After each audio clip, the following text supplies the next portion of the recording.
Welcome to Crayola Creativity Week. Today's theme is empowering communities. Our special guests are Michael Rainey Jr. and Rob Flowers. Hi. Hello. Welcome, Michael. Please introduce yourself. Hey, I'm Michael Rainey Jr. I'm an actor, producer, entrepreneur, and someone who is passionate about financial literacy. I love what I do as an actor, and I was lucky to have a mom who taught me about money early on. So I learned how to save, budget, and how to think about the future.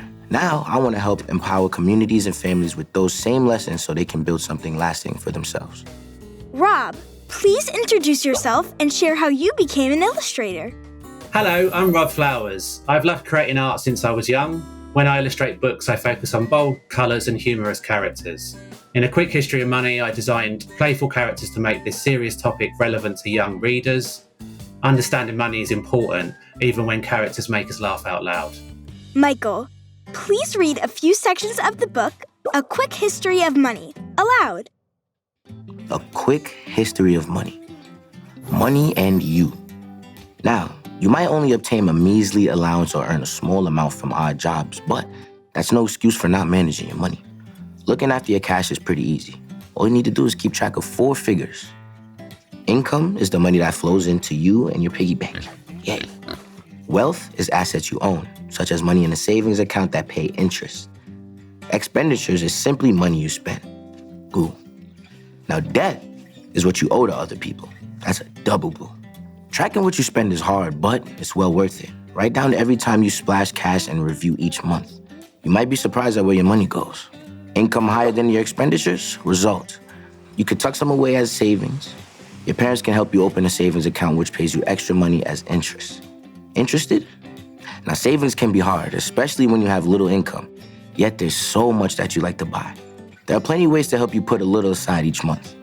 Now, try to walk rather than pay train or bus fares. Do odd jobs for neighbors or relatives for a small fee. Pack snacks and lunches from home rather than buy from fast food outlets. Don't splash out on bottled water. Fill reusable bottles with tap water instead. Spot and use 2-for-1 money off deals on movie tickets and other fun things. Pop any spare money in a savings box or pay into a savings account. Now try not to dip into your savings. Leave it and it will grow and grow. The easiest way to save, of course, is to not buy. Buy. Not buying not only saves you money, it helps save the planet. Our world is already jam-packed with stuff, and buy can mean saying hi to lots more packaging, waste, and pollution. We're not being spoiled sports. Honest. Just think carefully about whether you really do need to make a purchase. Can I refill or use it rather than buying a whole new one? Is it something I can borrow or swap for? Or do we have something like that at home?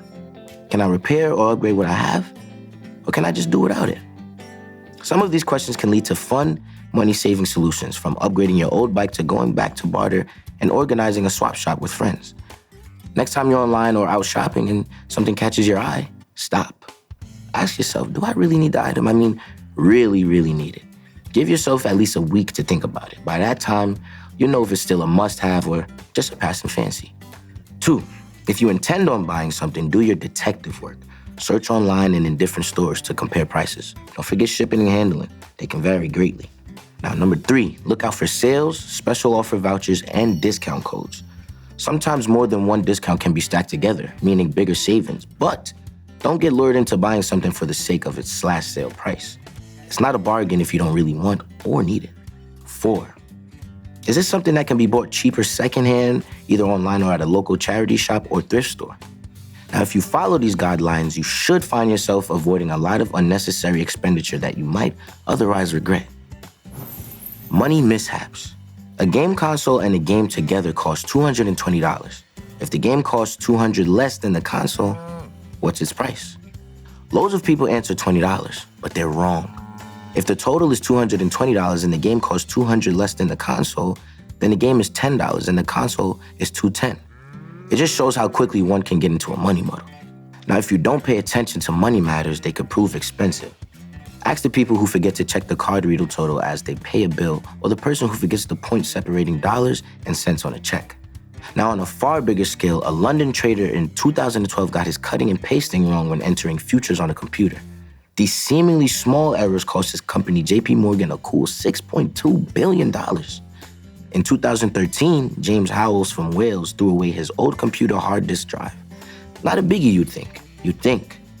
But it contained 7,500 Bitcoins, which at the end of 2020 were worth over $215 million. Now that's gotta hurt.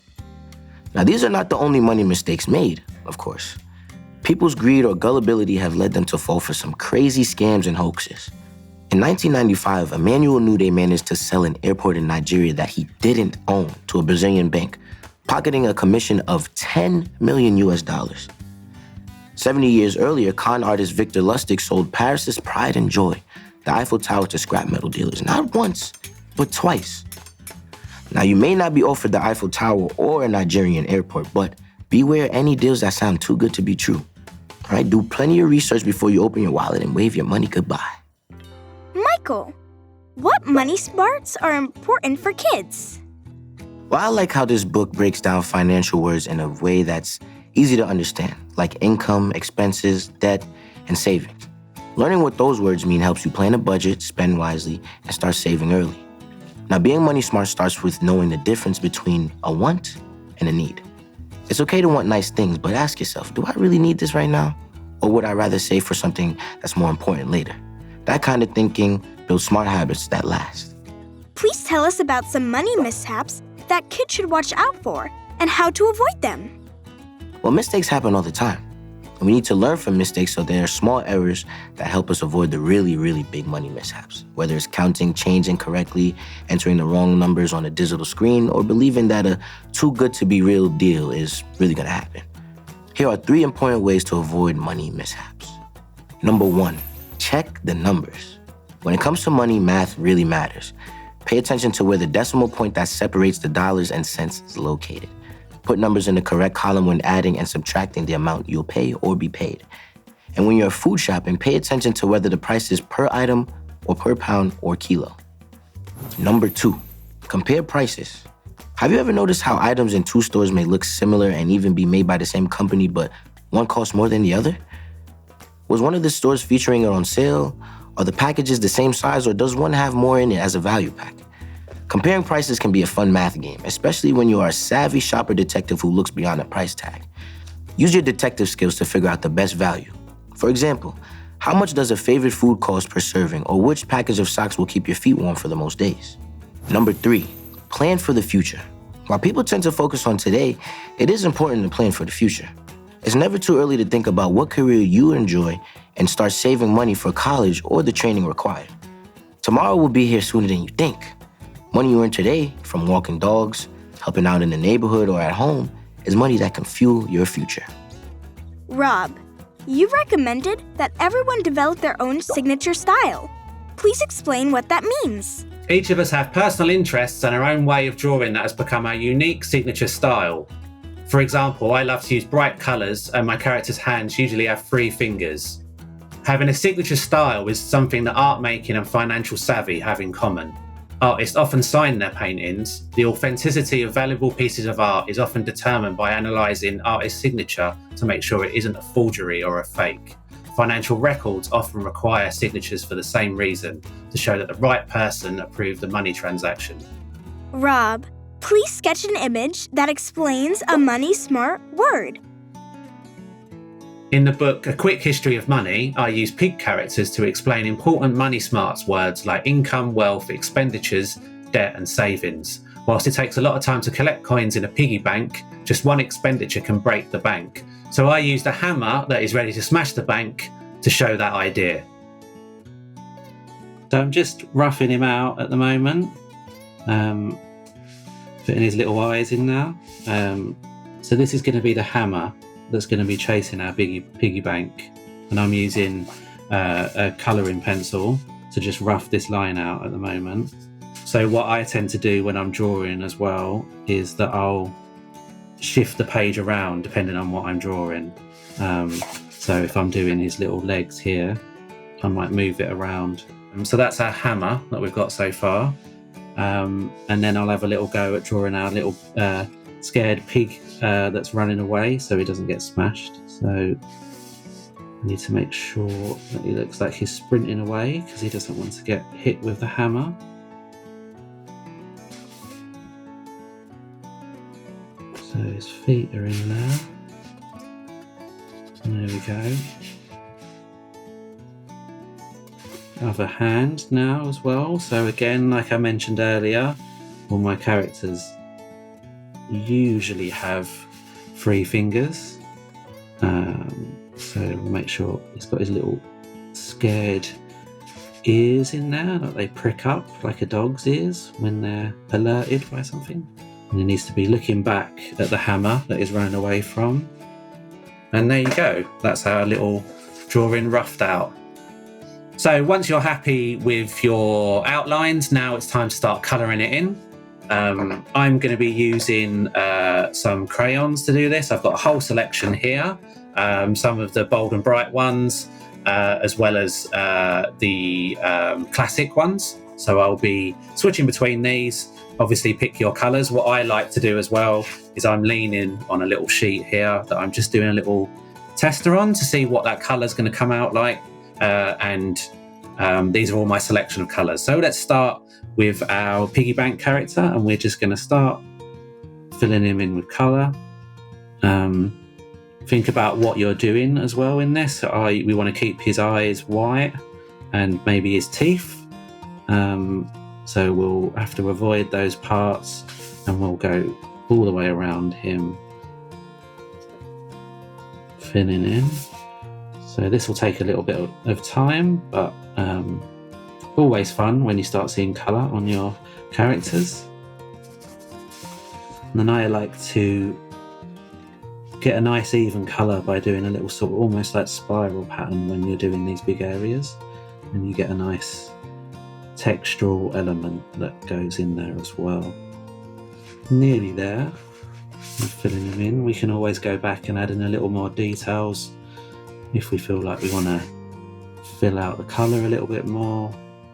Now we've got our drawing filled with colour, what I like to do is go over my lines again with a black pen, this one that I'm using here, and we end up with something like this, where we've really highlighted the elements here. You can see we've added some fills on those colours as well, and it makes the characters really pop out from the page.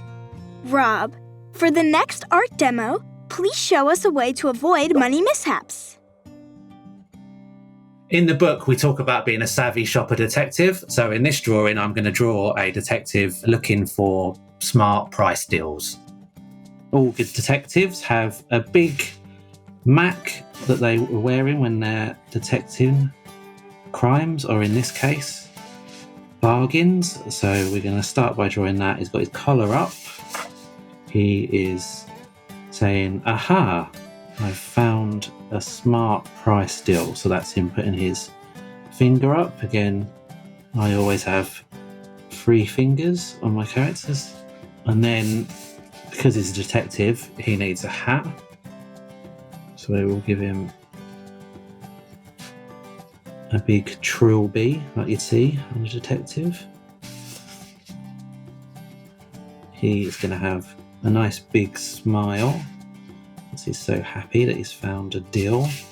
Again, nice big wide toothy grin. And then his nose for sniffing out clues.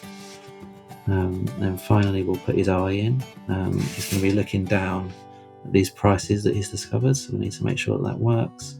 We now will add his price in. So I'm going to draw a big star, like you get when you go to the supermarket, and you see all the bargains and the prices there. So I'm just spinning my page round to make it easier to do, and we'll add some sparkles to it because it's such a bargain. So some more there. And that's our finished line drawing done. And now it's time for us to add colour to that. So I'm going to give our detective a nice purple hat. So again, we can see here all the colours that we're testing out. Do I like that one? Yeah, that seems a nice purple. So we'll go in and I'll start filling. And then we'll give him a nice yellow band on his hat. So So once you've all filled it in and you're happy with the colours, I end up with something like this. Our last step is to add a black line to our drawing to make those colours really pop and our characters stand out. Michael and Rob, thank you for showing us how to be money smart and avoid money mishaps. Goodbye. Thank you, bye. Teachers, librarians, and parents, be sure to check out more creative ideas at Crayola.com/creativityweek. And remember to share children's artwork.